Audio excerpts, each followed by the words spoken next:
forensik ni apa?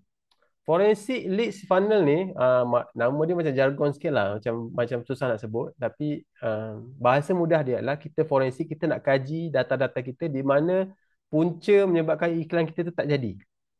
So macam doktor lah, doktor dia kena diagnose, dia kena check ni, check ni, check ni, check ni, baru dia tahu, oh masalah dia sebenarnya dekat mana. So itulah function forensic leads funnel ni. So nanti akan di checklist, kita akan check satu persatu apa masalah kita sebenarnya menyebabkan, dan kita nampak tu susah closing, tapi sebenarnya apa faktor yang menyebabkan susah nak closing tu. Kalau iklan leads kita mahal, apa sebenarnya faktor yang menyumbang kepada iklan leads mahal? So kita buat forensik ni, barulah kita tahu punca dia. So bila kita tahu punca dia dekat mana, barulah kita tahu macam mana nak improve. Setuju tak setuju? Kalau kita tak tahu punca, macam mana kita nak tackle? Macam doktor lah. Kalau dia tak tahu kita sakit apa, macam mana dia nak bagi ubat yang boleh menyelesaikan masalah kita? Okay? So itu kita kena buat forensik. Kita cari dekat mana leakage, bocor dekat kita punya funnel tu. Dan dari situ barulah kita tahu macam mana kita nak improve. Okay. Okay, so salah satu key element dia adalah kita akan tengok dekat mana traffic drop. Di 6 touch point nanti, kita akan tengok, kita akan analisa dekat mana data tu drop secara drastik. Jadi saya akan tunjuk sepanjang funnel tu, daripada orang nampak video kita, sampailah kita set up iklan, sampailah kita deliver servis tu.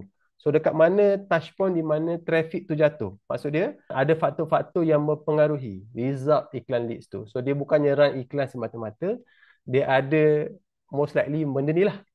Benda ni yang bulat-bulat, ada berapa banyak bulat ni.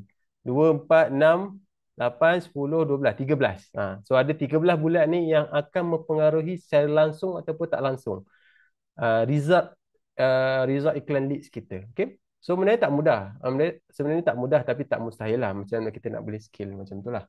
Okay. Tuan Bahaki, property agent. Okay. Puan Aida, agent takaful, pusaka Islam, hartanah. Okay. Tuan Firdaus, freelance marketing lah, cari leads untuk klien, klien business service, okay, ID renovation, okay. Okay, so ini adalah faktor-faktor yang mempengaruhi iklan, tapi saya boleh kategorikan kepada empat ni. So saya buat survey memang empat ni lah kebanyakannya masalah dia lah. Yang pertama, kita dah run iklan, tapi leads dah masuk, tapi susah sangat nak closing. Masuk 10, masuk 20, satu pun tak boleh nak closing. Okay, apakah sebab dia? Jadi kita cerita. Masalah yang kedua, kebanyakan leads mahal. CPL mahal lah. Cost per lead tu mungkin RM20, RM30, sampai makan profit dah tak nampak untung. Menyebabkan kalau kita spend RM100, dapatkan sale RM100 pun susah. Jadi kita sebenarnya dekat loss. Okay. Masalah yang ketiga selalu jadi adalah dia dah spend iklan tapi leads tak masuk. Ini masalah lain pula. Dan yang keempat, leads tu dah convert jadi customer tapi dia beli sekali tu je. Apa masalah dia kalau beli sekali tu je? Menyebabkan setiap bulan dia kena sentiasa cari orang baru. Cari orang baru, cari orang baru, cari orang baru. Penat lah.